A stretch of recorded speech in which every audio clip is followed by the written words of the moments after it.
Halo, selamat pagi sahabat Rumah Sakit Dr. Unkandang Sapi Solo. Bagaimana kabarnya hari ini? Kami doakan selalu sehat dan semangat ya. Jumpa kembali bersama dengan Christina di Bincang-Bincang sama Doi Dr. Unkandang Sapi Solo yang selalu setia hadir setiap hari Sabtu pukul 10 yang menghadirkan perbincangan seputar kesehatan yang inspiratif dan kaya informasi bagi sahabat di rumah. Dan saat ini Bincang-Bincang sama Doi disiarkan langsung dari main hall Rumah Sakit Dr. Unkandang Sapi Solo melalui Instagram dan YouTube @rs.droenska.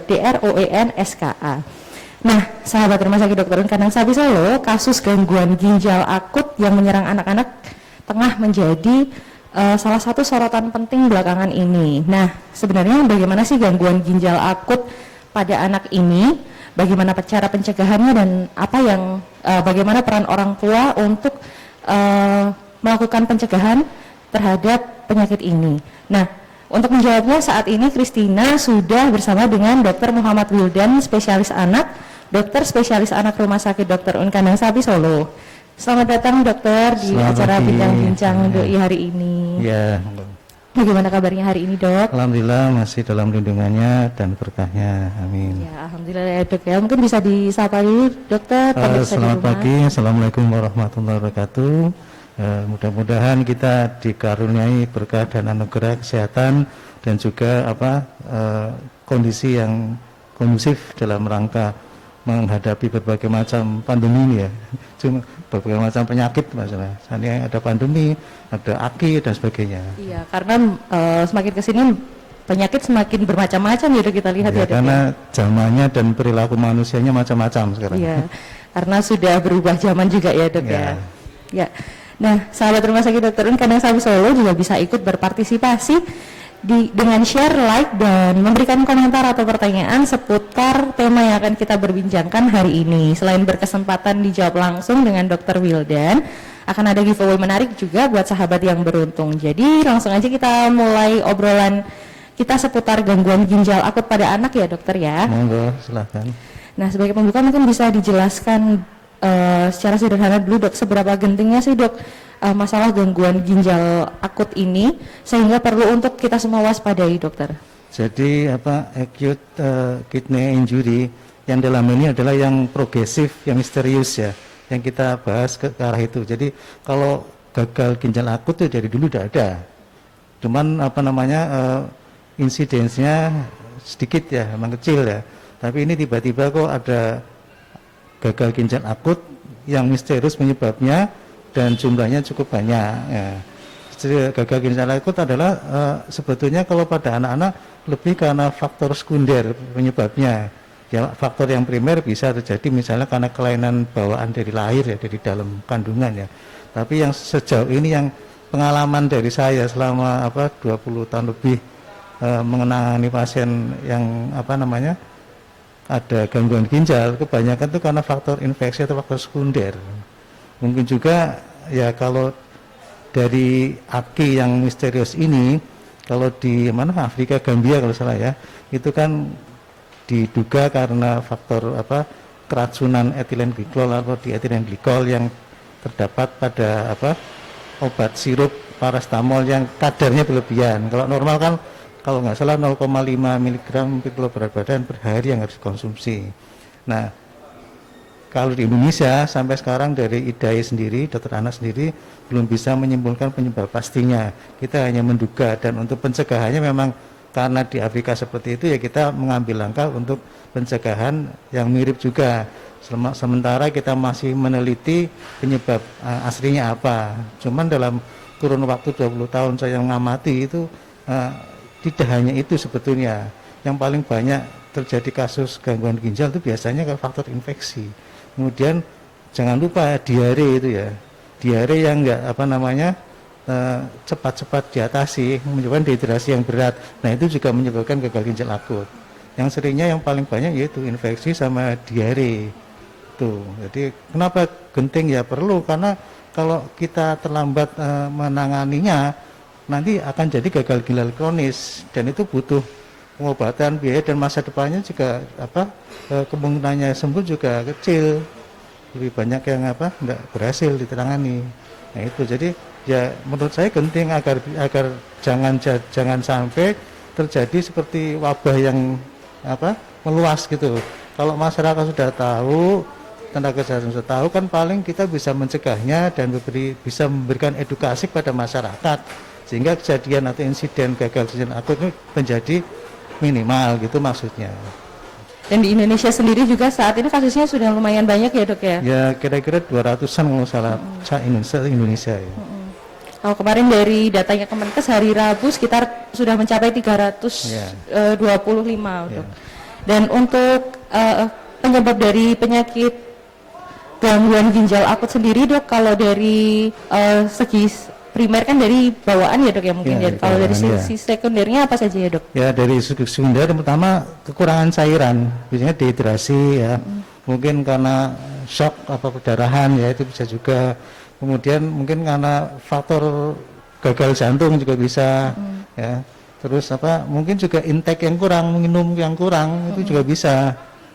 Terus jangan lupa infeksi. Infeksi itu infeksi yang berat namanya sepsis ya. Itu kan ada sisa-sisa sel darah putih yang rusak itu ya.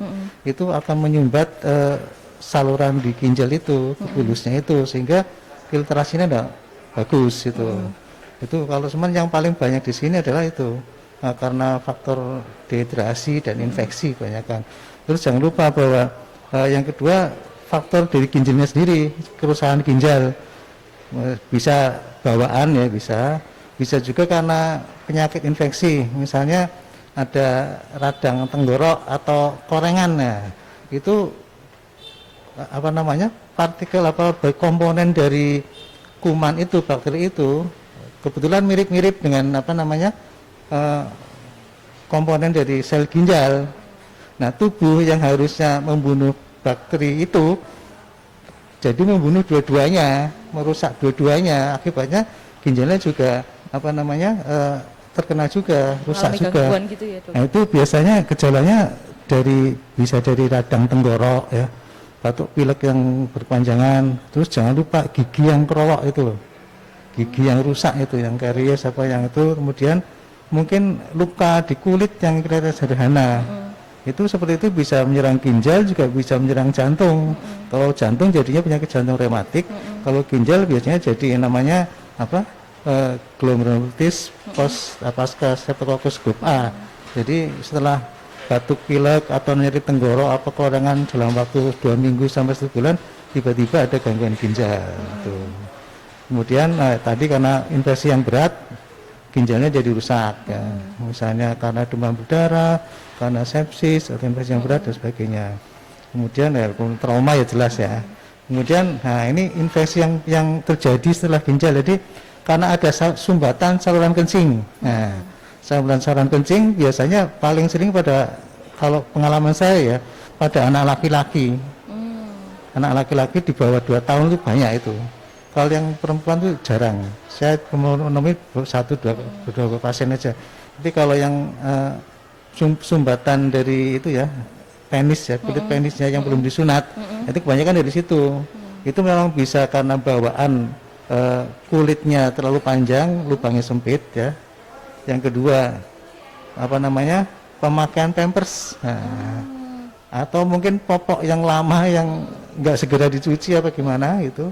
Kemudian ya kebiasaan ini cawek gitu. Kalau perempuan juga caweknya harusnya kan dari depan ke belakang. Nah, kalau kebanyakan kan orang-orang caweknya dari belakang ke depan. Akibatnya narik kuman dari anus ke vagina. Ya, ke vagina. Itu kan menyebabkan itu karena ada sumbatan atau infeksi di situ. Maka infeksi itu akan naik, lama-lama akan naik sampai ke kandung kemih dan akhirnya sampai ke ginjal, jadi batu ginjal. Nah, kebetulan saya pernah menjumpai kasus yang ekstrim itu. Di anak 14 tahun terdeteksi infeksi piala ginjal, ada batu. Kebetulan saya itu pasien limpahan ya. Saya dapat pasien limpahan dari dokter lain, ternyata setelah didiagnosis itu sepele sebabnya. Jadi dari fimosis atau lubang saluran kencing atau penis yang sempit itu yang belum disunat itu loh. Itu sampai ke ginjal dan pada saat itu yang saya dapatkan gejalanya anak ndak sadar, kejang, tensinya 160, baru umurnya 14 tahun loh.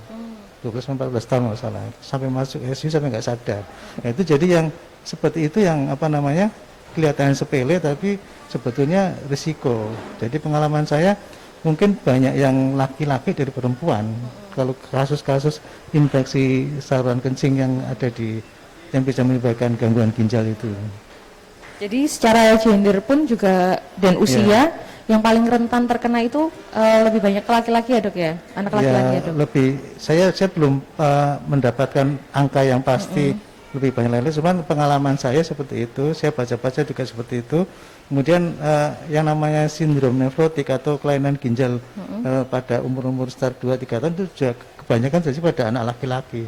Dan itu kalau sampai berakhir sampai gagal ginjal ya otomatis lebih banyak pada laki-laki. Cuman angka yang pasti saya belum menemukan.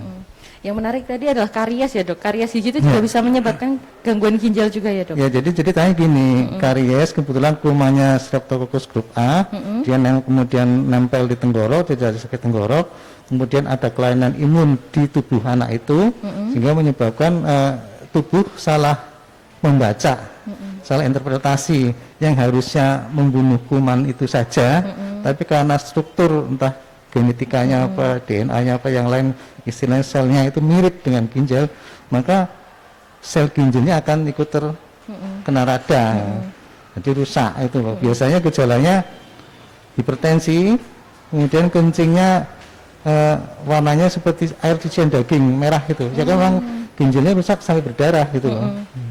Terus ya biasanya ada panas, mual, muntah, kembung, buncit dan sebagainya. Terus protein juga banyak keluar. Tapi yang seperti itu pengalaman saya sih setelah antara 3-6 bulan sudah sembuh. Ya. Baik dok, berarti untuk memang ethylene glycol dan diethylene glycol ini memang diwaspadai ya dok, tapi masih banyak juga faktor yang lain ya dok ya? Ya, yang belum kita teliti satu persatu. Nah, kemudian kadang-kadang ini juga ya, ya maaf ya, kadang-kadang ada berobat, minum obat sembarang. Misalnya minum obat paracetamol yang harusnya mungkin maksimal 6 kali bisa berkali, itu dosisnya juga berlebihan. Kemudian macam obatnya, maksudnya kualitas obatnya, ya saya nggak tahu. Kadang kan ada obat KW, ada obat palsu dan sebagainya, itu juga bisa. Kemudian kadang maaf ngobati sendiri ya, sudah sekian lama setelah ada apa-apa baru datang, itu kan telat itu misalnya. Kemudian maaf mungkin ada tenaga kesehatan yang non dokter ya, bukan dokter. Itu kan kadang-kadang sebetulnya kan dalam prakteknya tidak boleh memberikan obat kecuali dalam yang emergensi. Nah itu kadang-kadang dosisnya nggak tepat, obatnya nggak pas, akibatnya itu. Kemudian ya itu dari kan di sini juga banyak pengobatan alternatif, ginseng dan sebagainya, itu juga ya maaf kadang-kadang obat ginseng pun saya tengerai ada juga yang mengandung yang tidak boleh gitu lah. Gitu. Jadi memang yang paling tepat untuk penggunaan obat ini yang diwaspadai semua orang ya dok, bukan cuma orang tua ya dok.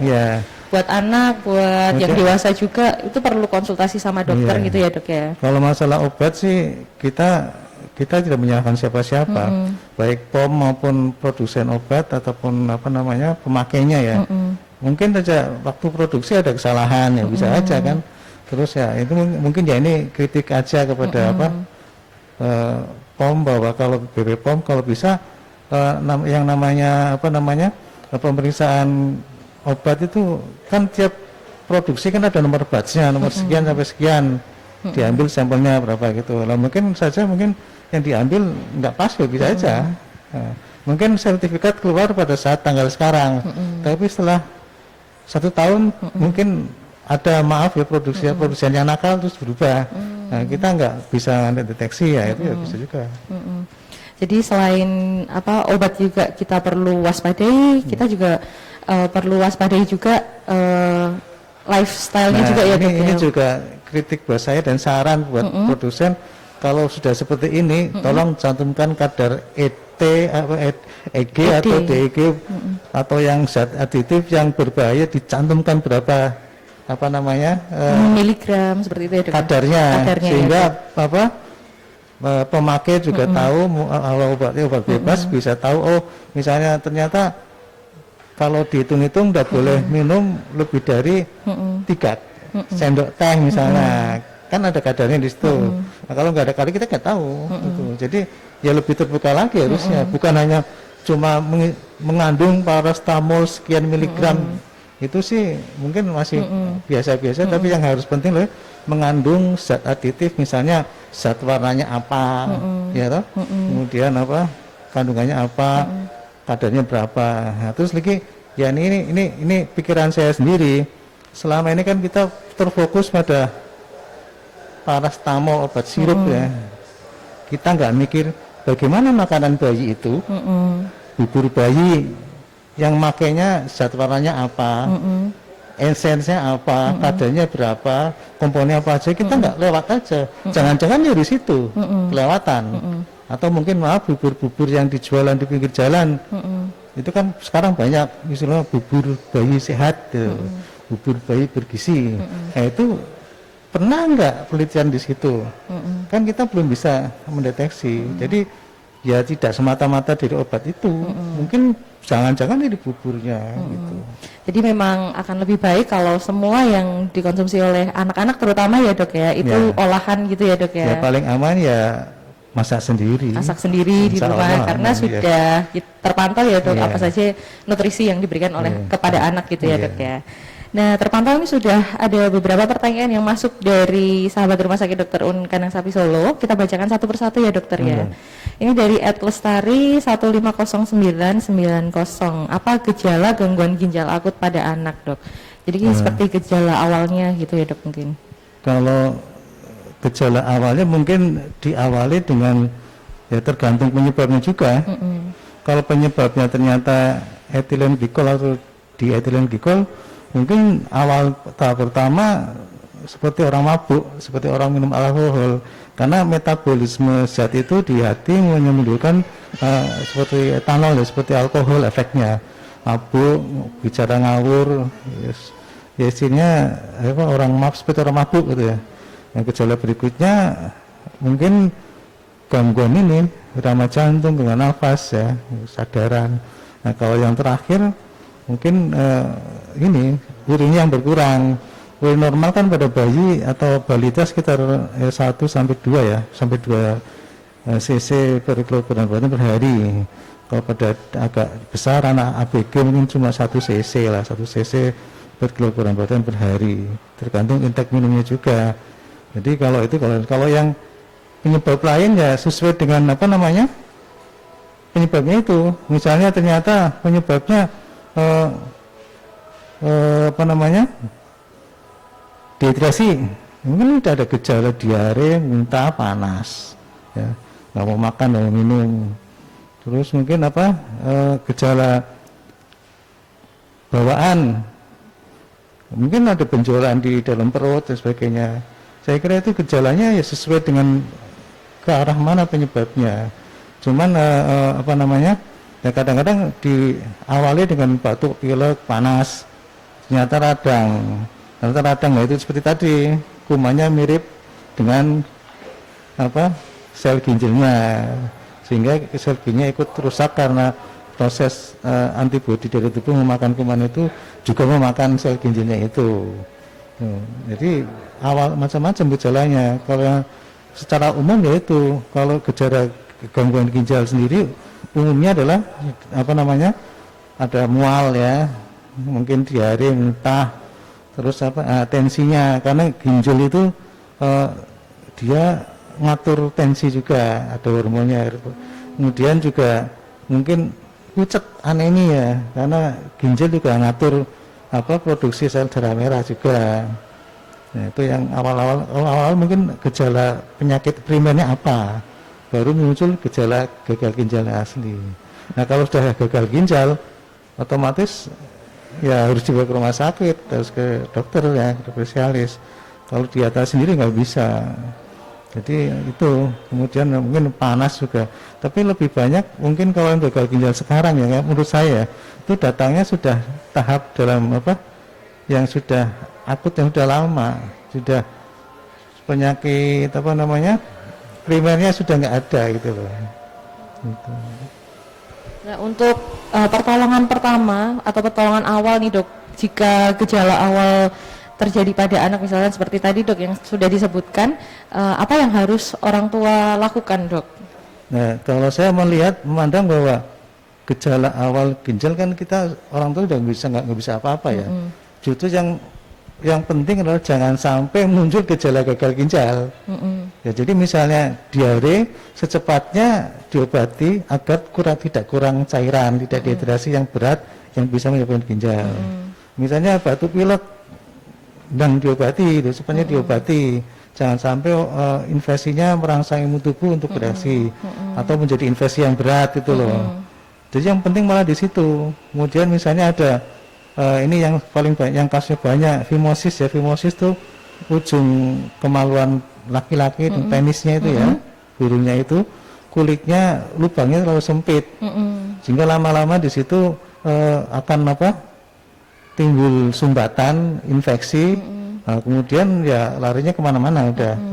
Di situ ke mana? Infeksi kencing di penis, kemudian di kandung kemih, kemudian sampai ke ginjal.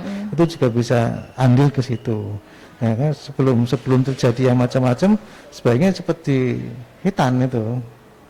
Soalnya nanti kalau sampai terjadi macam-macam ya, karena saya sendiri pernah mendapatkan kasus seperti itu. Walaupun belum sampai gagal ginjal, baru awal-awal gangguan ginjal. Tapi itu sudah hipertensi, sudah kejang, sudah tidak sadar itu. Ya. Itu sudah lumayan parah itu ya, kalau nggak ketemu ya, padahal itu sudah beberapa dokter bahkan sudah di BMP 2 kali. BMP itu diambil sumsum tulangnya 2 kali. Sampai ke situ, padahal sebabnya sepele banget. Ternyata ada itu fimosis atau infeksi di ujung penisnya yang kemudian merembet sampai ke ginjal. Baik dok. Terus kalau dengan gejala awal yang seperti tadi dok, kapan seharusnya orang tua memeriksakan anak ke dokter dok? Ya yang pertama ya kalau muncul misalnya ada batuk pilek, panas tadi, jadi yang pertama lah pemeriksaan awal penyakit primernya dulu. Kalau sudah sampai ya, kalau misalnya sudah kelewat ya, kalau ada tanda-tanda kencingnya kurang ya, misalnya cuma kalau dihitung ya, dihitung cuma setengah cc per kilogram badan per hari atau dalam waktu 6-12 jam ya itu ya.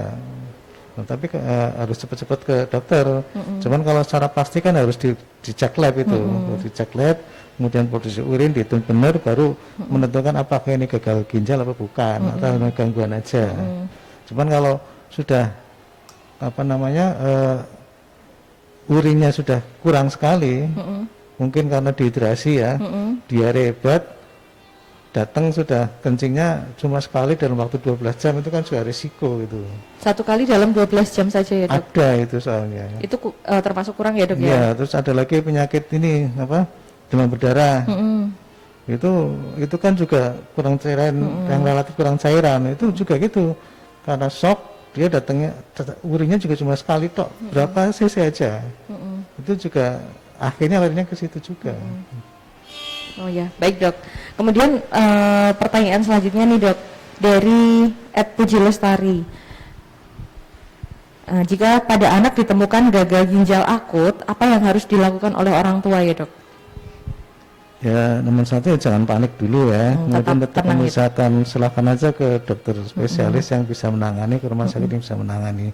Karena kalau gagal ginjal akut yang penyebabnya sifatnya akut dan usianya nggak terlalu muda, itu insya Allah bisa sembuh. Kalau gejala lanjutannya, kita tadi kan sebelumnya bahas tentang gejala awal ya dok. Kalau gejala lanjutannya yang ini gangguan ginjal akut ini, gitu apa saja ya dok biasanya dok?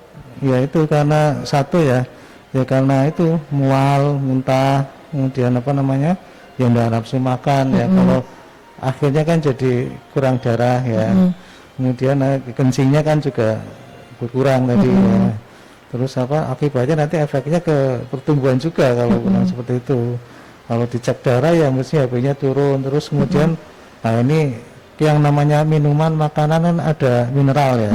Nanti dicek di labnya juga mineralnya kacau.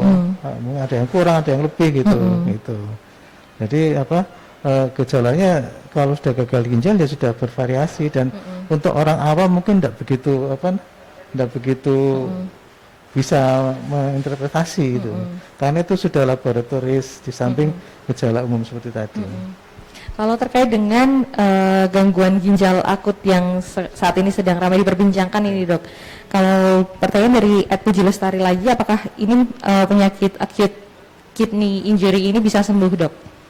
Kalau yang saya baca beberapa jurnal dan expert dari beberapa pakar bisa sembuh. Bisa Ya sembuh tergantung dari berat ringannya gagal ginjal. Kalau mungkin tahap 1, 2 mungkin masih bisa, tapi kalau tahap 4 ya udah nanti jadinya gagal kronis ya. Kemudian mungkin usianya ya, kemudian mungkin penyebabnya apa dulu. Kalau misalnya keracunan sifatnya akut dan kebetulan dikasih obat antidotum, anti racunnya dan depresi juga bisa. Nah, tapi kalau misalnya penyebabnya ada kelainan ginjal sejak dari dalam kandungan ya itu agak sulit memang. Ya tergantung, intinya adalah bisa sembuh, tapi tergantung dari masa penyakitnya itu, penyakitnya, kemudian penyebabnya, kemudian juga pengobatannya, dan yang penting juga kapan saat datang ke tempat perawatan. Ke fasiankes terdekatnya ya dok ya. Kalau window period sendiri dok, dari anak yang terkena gangguan ginjal akut dok, itu dari dia mulai merasakan gejala sampai mungkin nanti ke gejala yang lebih lanjut seperti itu, waktu durasinya gitu bermacam-macam atau bagaimana dok? Ya kalau akut kan rata-rata 1 sampai 2 minggu ya. 1 sampai 2 Tapi minggu. kalau sampai berat biasanya setelah 3 bulan. Kalau gangguan itu berlangsung sampai 3 bulan, akhirnya jadi gagal ginjal kronik. Dan itu juga pengobatan yang harus dijalani lebih kompleks lagi ya dok ya. Baik dok. Kemudian bagaimana untuk menangani gejala lanjutannya, pengobatan seperti apa yang harus dilakukan oleh pasien dok? Jadi kalau gagal ginjal kan itu kan pengobatannya ya yang pertama pengaturan nutrisi ya, pengaturan cairan, kemudian mungkin obat-obatan yang diperlukan untuk memperbaiki tensi dan sebagainya. Itu ya sudah ranahnya ke dokter ya kelihatannya ya kalau sudah seperti itu. Dan dokter spesialis anak yang konsultan mestinya itu. Iya dok. Dan kalau ya ini sekedar tahu aja. Kalau di rumah sakit biasanya diatur nutrisinya bagaimana, cairannya bagaimana, aktivitasnya bagaimana, kemudian obat-obatan yang menunjang, misalnya antibiotik untuk infeksinya, kemudian untuk obat-obatan untuk tensi, karena biasanya ada hipertensi biasanya, kemudian pengobatan untuk kekurangan atau kelebihan mineralnya juga, dan kalau sampai pengobatan biasanya dialisis. Dialisis ya bisa dialisis dengan mesin ya, cuci darah dengan mesin, bisa juga cuci darah dengan selaput perut ada bisa. Kalau yang sampai parah ya seperti itu. Tapi rata-rata biasanya ke arah ini dialisis, cuci darah biasanya. Kalau kemarin ada informasi dari Kemenkes sudah ditemukan obat dari acute kidney injury ini sendiri dok. Apakah kalau menurut Dr. Dan bagaimana dok? Nah ini maaf aja mungkin istilahnya kurang tepat ya. Yang betul tuh obat anti racun etilen glikol atau dietilen glikol, bukan obat untuk GGA-nya, bukan obat untuk akinya, tapi obat untuk menetralisir racun EG dan EDG atau yang lain. Itu ada, itu memang udah ditemukan udah lama, udah tahun 2000 udah ada. Cuman ya pemikirannya harus dalam waktu yang sudah masih 72 jam atau maksimal seminggu. Kalau pemberiannya kan keracunan kan harus cepat. Kalau udah lewat 3 hari ya mungkin ginjalnya udah rusak ya nggak pengaruh. Kemudian pemberian itu juga kalau penyebabnya ternyata bukan EG dan EDG ya nggak pengaruh. Iya betul dok. Jadi harus case by case juga ya dok ya, harus diketahui penyebabnya ya dok. Penyebabnya apa, penyebab primernya itu apa. Nah kalau semua balita dikasih itu ya bubrah nanti. Iya, betul, Jadi jangan salah tafsir ya, persepsi bahwa itu bukan obat untuk gagal ginjal akut yang misterius, tapi obat anti racun EG dan DEG. Itu pun dalam kurun waktu yang tidak terlalu lama. Dikatakan itu antara 72 jam sampai 1 minggu maksimal. Maksimal ya dok ya, 72 jam ya dok ya. Baik dok, untuk peran dari orang tua berarti sangat penting ya dok untuk melihat kondisi kesehatan dari putra-putrinya ya dok. Kalau untuk pencegahannya sendiri dok, apa yang perlu orang tua waspadai dok? Ya ini kan masalahnya kompleks ya. Jadi mungkin ya dari pertama pola hidup sehat ya. Yang kedua mungkin makanan, kalau bisa nggak usah instan ya. Nggak usah instan. Bayi itu pengalaman anak saya sendiri, nggak makan instan, semua bikin sendiri. Kemudian penggunaan obat-obatan ya, itu juga jangan sembarang, walaupun itu obat bebas, itu juga sebenarnya ada aturannya. Terus ketiga, jaga jangan sampai anak kurang cairan, baik mungkin karena minumnya tidak mau atau makannya tidak mau, atau mungkin karena penyakit misalnya diare yang banyak, yang muntah-muntah sama diare. Kemudian waspadai kalau misalnya anak sering sakit tenggorok, sakit gigi, atau sering batuk pilek, itu juga kadang-kadang bisa berdampak pada infeksi di ginjal, peradangan di ginjal. Bahkan istilahnya korengan yang lama pun bisa seperti itu. Kemudian ya berobatlah kalau bisa ke dokter yang kompeten. Ya maaf, kadang-kadang ada tenaga kesehatan lain yang harusnya tidak kompeten malah mengobati. Akibatnya ya mungkin bisa overdosis atau kurang dosis atau gimana, saya nggak tahu ya. Kemudian kadang-kadang yang kita memilih obat ya terus terang aja kita karena ekonomi kurang, jadi obat yang murah. Nah, padahal obat yang murah itu belum tentu juga bagus ya. Masalahnya kan ada harga ada rupa ya. Kalau obat tertentu saya pernah mendapatkan sendiri masalahnya, dan itu obat paten sebetulnya. Ternyata kok bisa harganya lebih miring, ternyata kandungannya 90% dari yang ori gitu ya, memang nggak mahal. Jadi ya kita pilih-pilih gimana. Nah terus ya pilih obat ya jangan sembarangan. Cuman memang ya saya tengerai bahwa ini kan kondisi pandemi ini kan begitu menekan ekonomi ya, sehingga daya belinya kurang, jadi orang tuh mungkin pilih obat ya sekenanya sebisanya. Terus ya ini tetap aja kan COVID juga efeknya pada peradangan secara menyeluruh di organ tubuh. Ya bisa merusak otak, ginjal, jantung dan sebagainya. Itu dugaan ke arah sana juga masih bisa. Jadi begitu kompleks ya dok ya? Nggak bisa. Ya baik dok. Kemudian yang menarik ini tadi luka koreng di luar gitu juga bisa mempengaruhi sama ginjal ya dok? Itu bisa. Bagaimana dok? Ya, itu dia ceritanya mirip dengan radang tenggorok. Itu ada komponen dari kuman itu yang mirip dengan komponen sel ginjal, atau mungkin karena kelainan imunitas dari tubuh anak itu, sehingga tubuh merepresentasi bahwa ini sebetulnya maksudnya membunuh kuman tersebut, tapi karena mungkin kelainan imunitas tubuh salah membaca, yang dirusak malah kumannya dan juga sel ginjalnya sendiri atau sel jantungnya sendiri. Itu juga bisa. Jadi korengan yang lama pun kalau pas ketemu kuman yang itu bisa. Soalnya beberapa saya dapat beberapa pasien seperti itu. Ketemunya kalau nggak radang tenggorok, gigi ya koreng. Dan imunitas dari anak sendiri juga mempengaruhi hal itu ya dok? Ada faktor X yang bisa menyebabkan seperti itu, yang kita belum tahu. Biasanya kalau penyakit imun kan memang nggak susah mendeteksinya. Cuman kalau sudah ketemu itu ya kita lebih baik hati-hati, karena bagaimanapun sistem imun tuh istimewanya kalau nggak ada rangsangan nggak muncul, tapi kalau dirangsang terus jadi gitu. Oh iya dok. Dan ini sudah banyak sahabat Rumah Sakit Dokter Kandang Sapi Solo yang memberikan pertanyaan ini dok.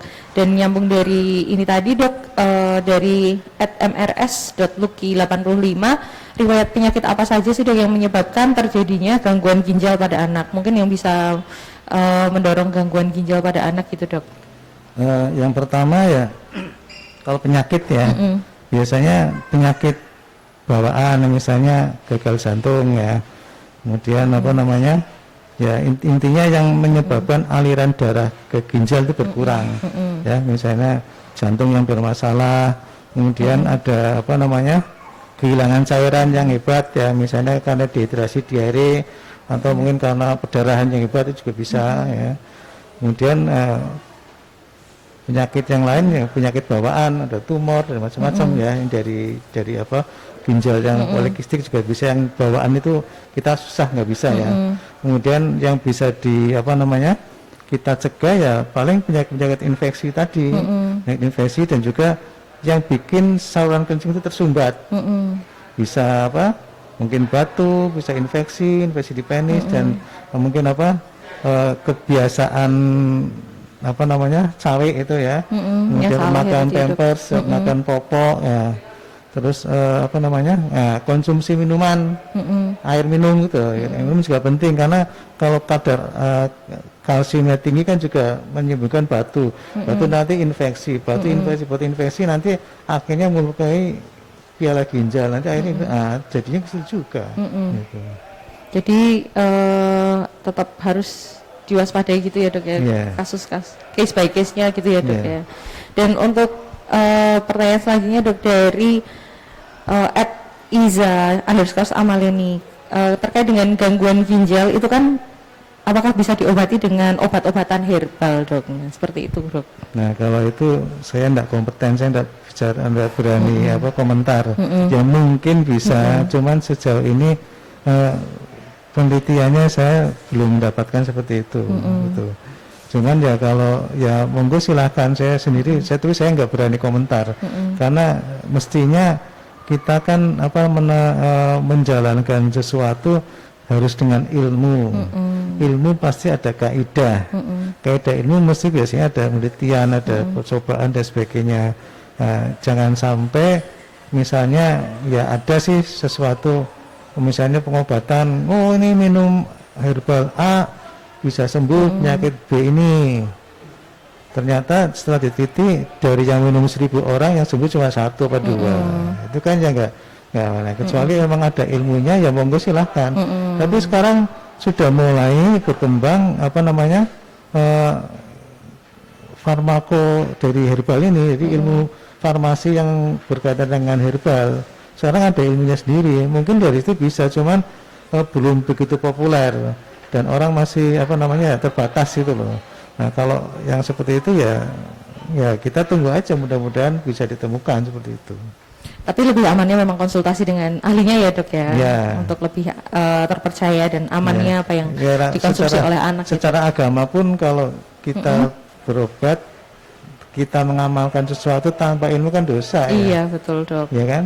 Jadi harus dukun, berarti nggak percaya sama Tuhan tuh. Jadi memang akan lebih baik jika kita juga bisa periksa ke dokter, ke ahlinya, sehingga apa yang diberikan kepada anak juga nggak sembarangan gitu ya dok ya. Dan pertanyaan dari sahabat yang bergabung di YouTube @Maria Heni Kristiani Handoyo, bagaimana cara orang menyukai air putih dan bagaimana cara memilih makanan tengah, makanan cepat saji dan cemilan bervaksin dok? Terima kasih Dokter Wildan. Itu kalau minum air putih itu ya yang masing-masing punya trik sendiri ya. Ya kalau dari saya ya kita berikan pengetahuan yang secukupnya, yang sesuai dengan jalan yang mungkin tidak terlalu ekstrim gitu loh. Kemudian kalau yang mengetahui vaksin, kalau saya sendiri kan alhamdulillah saya nggak pakai vaksin, anti vaksin ya. Jadi kalau makanan ada vaksin saya kerasa itu yang pakai vaksin. Nah kalau harus ngetesnya gimana ya itu masing-masing orang sendiri-sendiri ya. Sendiri ya dok ya. Nah, kalau paling pasti ya pakai lab ya, pakai tes, pakai kimia. Tapi kalau insya Allah kalau tidak biasa pakai vaksin, terus kita makan makanan ada vaksinnya, kita tahu ini campuran. Gitu. ada beda itu. Dari rasanya kan mungkin terlalu ekstrim ya, terlalu gurih apa terlalu enak itu kan kita curiga. Iya. Ya, misalnya ada ayam kan rasanya seperti itu ya, kok tiba-tiba gurih sekali, ada apa ya, itu kan juga curiga. Ya dok. Baik dok, pertanyaan selanjutnya ada nyambung nih dok, terkait dengan gangguan ginjal akut dari Requelvika. Apakah anak itu juga harus banyak minum air putih untuk menghindari gangguan ginjal dok? Kalau sudah karena gagal ginjal akut, ya minuman diatur. Harus lebih waspada ya dok ya. Masuk berapa, keluar berapa, jangan sampai kelebihan nanti bengkak nanti. Udah bengkak tambah minum tambah bengkak gitu loh. Nah, kalau orang biasa, anak normal ya sesuai dengan berat badan anak itu dan umurnya. Rata-rata kan 10 kilogram pertama kan 10 cc per kilo. Ini nyambung pertanyaan dari 100. Jadi misalnya umur 10 berat badannya 10 kilo itu kira-kira 1 liter, antara 800 sampai 1 liter. Kalau naik sedikit ya mungkin tambah sedikit seperempatnya sepertinya. Jadi kalau bayi biasanya kalau bayi ceprot baru lahir ya kira-kira antara 90 sampai 100 cc per kilo. Ini berarti 3 kilo berarti sehari paling ya sekitar itu, paling antara 200 300 itu. Kalau yang bayi agak tua udah 6 bulan mungkin bisa sampai 700. Kalau saya secara kasar ya sesuai berat badan, kalau berat badan patokan berat badan 10 itu berarti 1 liter. Berat badan 10 kilo butuh asupan cairan 1 liter setiap harinya ya. Kalau 5 kilo kira-kira 500, gampangnya seperti itulah. Plus minusnya seperti itu. Ini nyambung dengan pertanyaan dari Pipitar Vita, bagaimana cara menghitung kebutuhan cairan terkhusus pada anak dok? Nah itu kira-kira seperti itu. Setiap 10 kilo 1 liter ya dok ya? Itu 10 kg pertama, nanti 10 kg kedua separuhnya. Oh begitu. Misalnya anaknya beratnya 12 kan berarti 1 liter ditambah 50 plus 50 110 1100 ya bukan dia 1100 kalau sampai 15 berarti 1250 gitu loh. Berarti kalau 20 kilo berarti sekitar 15 ya 1,5 liter lah kira-kira ya, itu kira-kira aja. Perkiraannya seperti itu ya dok ya, tergantung dengan berat badan anak ya dok ya. Nah itu kadang-kadang gini, anaknya gemuk berat badannya tinggi ya, kita harus ngitung sesuai berat normal menurut umur. Misalnya ada anak umur 2 tahun, beratnya udah 20 kilo kan nggak normal. Harusnya 2 tahun kira-kira antara 12 sampai ya 14 kilo ya. Berarti kebutuhannya kan paling 1100, 1200. Kalau dihitung 1500 kebanyakan. Jadi hitungannya tuh kalau berat badan anak sesuai umur. Kalau ada obesitas ya dihitung sesuai umurnya berapa. Berarti dihitung sesuai umurnya juga ya dok ya, selain dari berat badan. Baik dok. Dan bagaimana cara menghitung diuresis anak ya dok ya? Ya kalau mau dihitung ya ditampung sehari semalam berapa. Kalau normalnya kan kalau bayi misalnya ya itu sekitar 1 sampai 2 cc per kilo per hari ya. Kalau sudah ABG 10 tahun lalu mungkin antara 1 cc per kilo per hari. Jadi itu ditampung ya dok ya, untuk tahu ya dok ya. Iya. Nanti kan ketemu per 24 jam ketemunya berapa cc per kilo berat badan per hari gitu. Baik dok, dan ini nyambung juga pertanyaan dari @riza_amaleoni.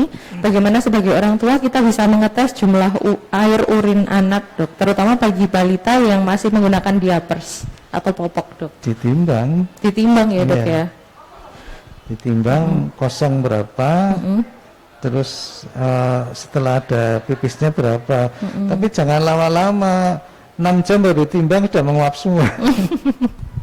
Harusnya ya 1 jam ditimbang lah mas. Tapi kalau misalnya pipisnya pakai pampers jam 6 terus jam 7 pipis terus diganti jam 1 siang baru ditimbang, ya itu udah yang ditimbang apanya nih dok?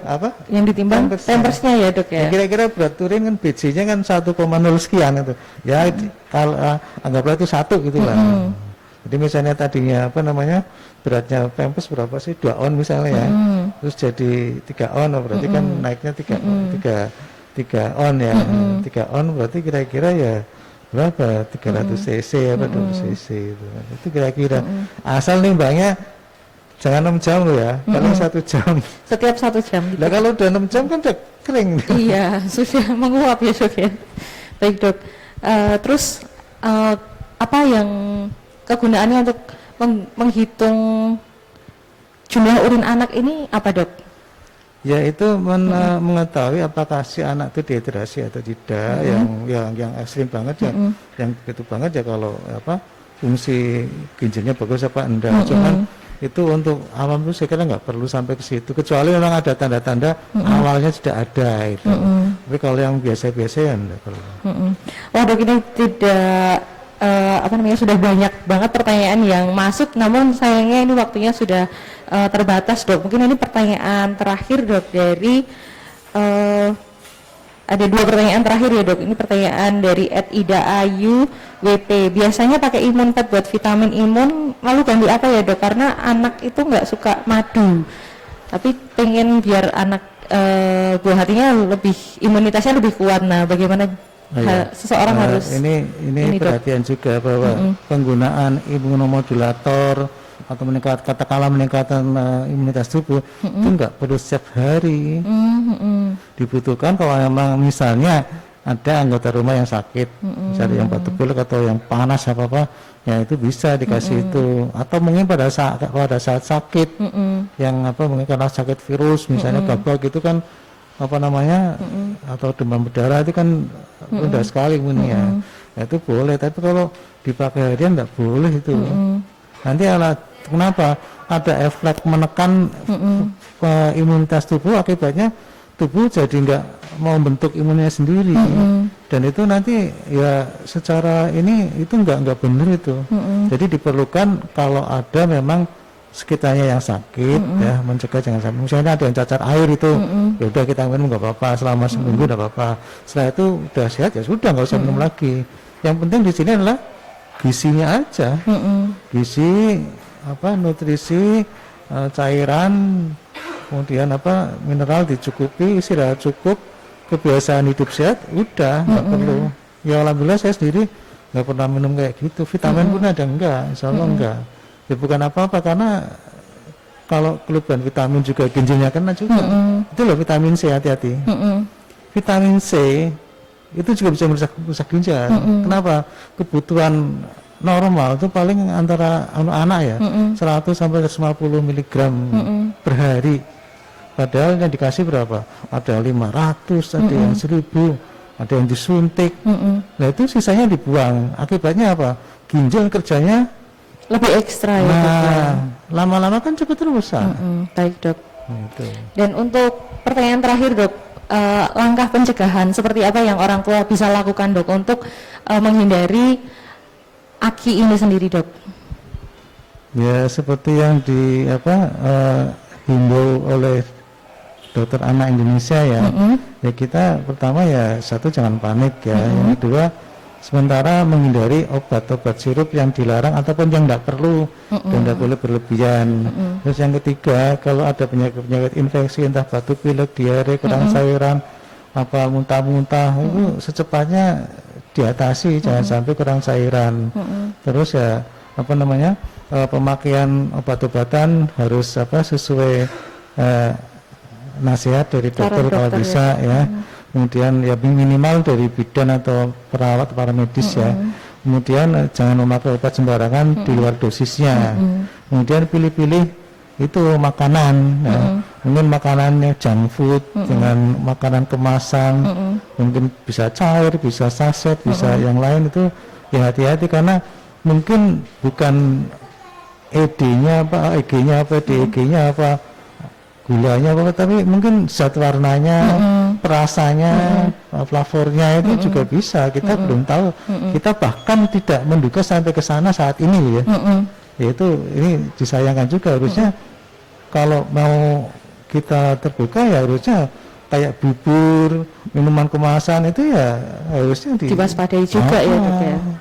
Baik dok, terima kasih banyak Dokter Wildan untuk informasi dan edukasi yang sangat luar biasa yang dibagikan buat kita semua di sini dok.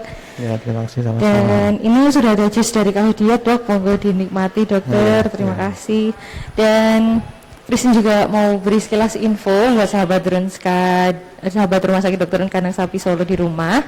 Selain jus sehat, Rumah Sakit Dr. Un Kandang Sapi Solo juga menyediakan layanan catering makanan sehat dari Cafe Diet seperti snack sehat, catering makanan sehat seperti catering diet untuk menambah dan mengurangi berat badan, juga ada diet untuk diabetes mellitus, hipertensi, kolesterol, asam urat, dan catering sondo, makanan pendamping air susu ibu, dan masih banyak lagi seperti kue kering rendah kalori juga ada. Komplit banget. Nah, sahabat Rumah Sakit Dr. Un Kandang Sapi Solo yang ingin memesan bisa pesan secara offline maupun online, dan pesanan nanti juga bisa diantar sampai ke rumah, jadi anti ribet. Cukup menghubungi di Cafe Diet di nomor 081576393333 dan menginformasikan juga buat sahabat Rumah Sakit Dr. Un Kandang Sapi Solo yang membutuhkan konsultasi kesehatan termasuk juga konsultasi anak dengan Dr. Wildan. Jangan ragu untuk periksa kepada ahlinya karena kini pendaftaran pemeriksaan juga bisa dilakukan di rumah dengan lebih praktis menggunakan aplikasi Dr. Un SKA Mobile. Sahabat bisa melakukan pendaftaran pemeriksaan di H-7 hingga H-1 sebelum hari pemeriksaan yang dikehendaki. Aplikasi Dr. Un SKA Mobile dilengkapi dengan berbagai fitur yang menarik, yaitu ada notifikasi jika ada perubahan jam praktik dokter, ada fitur dompet medis yang memudahkan akses hasil pemeriksaan lab dan radiologi, juga ada fitur reading point yang dapat ditukarkan dengan hadiah menarik dari rumah sakit loh. Selain itu juga ada fitur jadwal dokter yang tentunya membuat pendaftaran pemeriksaan akan lebih cepat dan mudah. Nah, aplikasi ini bisa Anda unduh melalui Google Play Store Android, dan informasi lebih lanjut mengenai aplikasi ini bisa menghubungi nomor layanan pelanggan di 081553300333 atau kunjungi booth Dr. Un SKA Mobile kami di area Poliklinik lantai basement 1. Nah, Dr. Wildan, tidak terasa waktu perjumpaan kita bersama sahabat Rumah Sakit Dr. Un Kandang Sapi Solo sudah hampir habis. Terima kasih banyak untuk edukasinya dokter yang sudah diberikan kepada. Semoga bermanfaat. Ya, terima kasih dokter. Dan mungkin sebelum kita tutup ada take home message yang bisa disampaikan sama pemirsa di rumah dokter. Ya, yang pertama sesuai dengan himbauan dari Ikatan Dokter Anak Indonesia dalam menghadapi AKI yang misterius ini, yang pertama jangan panik ya. Kedua, hati-hati penggunaan obat-obatan. Kalau yang dilarang ya jangan dulu ya. Kalau yang boleh, kan ada daftar yang boleh dikonsumsi, ada diminum, dipakai, ya silakan aja, tapi sesuai dengan aturan ya.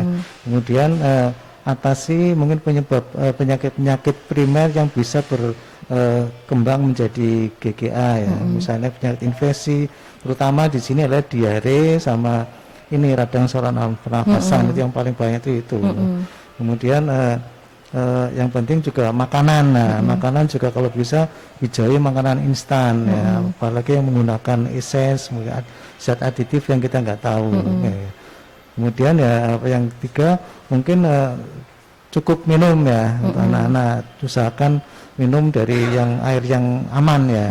Jangan yang maksudnya yang pakai, kadang-kadang kan ada air mineral tapi yang macam-macam. Nah, itu untuk anak tuh nggak boleh ya. Kemudian terutama ini penggunaan vitamin C, tolong jangan over memakan berlebihan. Kebutuhannya cuma antara 100 sampai 150 per hari, miligram per hari. Jadi nggak perlu 500 mg seperti yang diiklankan, apalagi iklannya kan heboh banget tuh. Setiap minum vitamin C 1000 mg, nah itu nggak benar itu. Kalau saya terlalu banyak ya. Ya nanti akibatnya ginjal kerja keras ya, sesuatu yang kerja keras gampang rusak. Ya, sesuatu yang bekerja keras tidak bagus. Iya, jadi mesti ya secara alamiah gitu ya. Walaupun pastinya saya nggak tahu, cuman kira-kira begitu. Baik, terima kasih banyak Dokter Wildan. Ini ada kenang-kenangan dari rumah sakit dokter, ada tumbler, monggo dokter. Ya ini dapat hadiah. Nah, sahabat rumah sakit Dr. Un Kandang Sapi Solo, terima kasih banyak atas partisipasinya. Terima kasih untuk yang sudah selalu setia dan mendukung bergabung bersama kami di kegiatan Bincang-Bincang Doi. Selamat melanjutkan aktivitas, tetap jaga kesehatan, jaga imunitas, jangan lupa bahagia, dan tetap patuhi protokol kesehatan yang ada. Saya Christina, mohon maaf apabila ada salah kata atau ucap yang saya sampaikan, dan pemenang giveaway akan diumumkan besok melalui IGTV @rs.dronska. Jadi tetap ikuti sosial media kami di Facebook, Instagram, Spotify, dan YouTube kami @rs.dronska serta website www.dronska.com. Terima kasih, sampai jumpa di acara bincang-bincang doi selanjutnya. Bye-bye.